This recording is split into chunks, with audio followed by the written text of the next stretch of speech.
અત્રેની રાજકોટ મધ્યસ્થ જેલ ખાતે ધોરણ 10માં અને ધોરણ 12 સામાન્ય પ્રવાહમાં બે અલગ અલગ વિષયોમાં વિદ્યાર્થીઓએ પરીક્ષા આપેલી હતી, જેમાં પાકા બંદીવાન ભાઈઓ ધોરણ 10માં કુલ 6 વિદ્યાર્થીઓએ ભાગ લીધો હતો, પરીક્ષા આપેલી હતી, જેમાંથી 2 વિદ્યાર્થીઓ પાસ થયેલા છે. એટલે કુલ 33% રિઝલ્ટ ધોરણ 10માંનું છે. અને ધોરણ 12માં 4 પાકા બંદીવાન ભાઈઓ જે સજા પડી ગઈ છે એને પરીક્ષા આપેલી હતી. એ 4 વિદ્યાર્થીઓ પાસ થયેલા છે. એટલે રાજકોટ મધ્યસ્થ જેલનું હાયર સેકન્ડરીનું સામાન્ય પ્રવાહનું રિઝલ્ટ 100% છે. અને આના માટે આપણે તેને અલગથી વાંચન માટેની વ્યવસ્થા કરી દીધેલી હતી.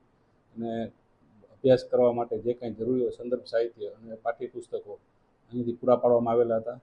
અને જેલમાં શિક્ષણ વિભાગમાં કામ કરતા કર્મચારીઓ એના માટે ખૂબ જ મહેનત કરેલી હતી.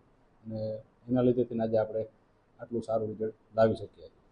અને ઘણા બધા કેદીઓ એવા છે આ પૈકીના જે સાથે જેલની અંદર કોઈ પણ કોઈ કામ સોંપણી કરેલી કામ પણ કરતા હતા. કામ કરતાં એને અભ્યાસ કરી અને આ રીતે પરીક્ષામાં ઉત્તીર્ણ થયેલા છે. જેલનું જે શિક્ષણ વિભાગનું કામ કરતા અમારા ભાઈ જસ્મીનભાઈ ચંદ્રવાડિયા અને એની સાથેના બીજા સ્ટાફના મિત્રો એ સાથે મળી અને એક શિક્ષણ વિભાગ ચલાવે છે. એ લોકોએ સતત તેઓને માર્ગદર્શન આપેલું હતું અને પાસ થાય એના માટેનું ટૂંકમાં રિઝલ્ટ ઓરિએન્ટેડ કામ એ લોકોએ કરેલું.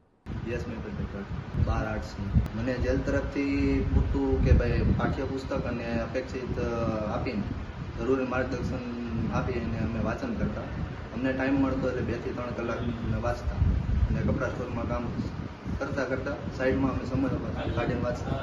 વાંચનમાં સાઈડમાં અમે કામ કરતાં અમને સમય મળતો કે 2 થી 3 કલાક કે કલાક એ રીતના અમે વાંચન કરીને અમે પરીક્ષામાં પાસ કર્યું. વિષય આમાં 4 હતા કે હિસ્ટ્રી, પછી આપણે ભૂગોળ, મનોવિજ્ઞાન, ઇંગ્લિશમાં થોડુંક લો રહ્યું પણ વાંધો ન પડ્યો, વાંચીને પાસ કરીએ. એની પૂરતી મહેનત, પૂરતું માર્ગદર્શન જો મને નહીં ખબર પડતી તો હું આગળ અમારા જસ્મીનભાઈ છે ને પૂછીને માર્ગદર્શન લઈને હું આગળ વધતો, વાંચન કરતો.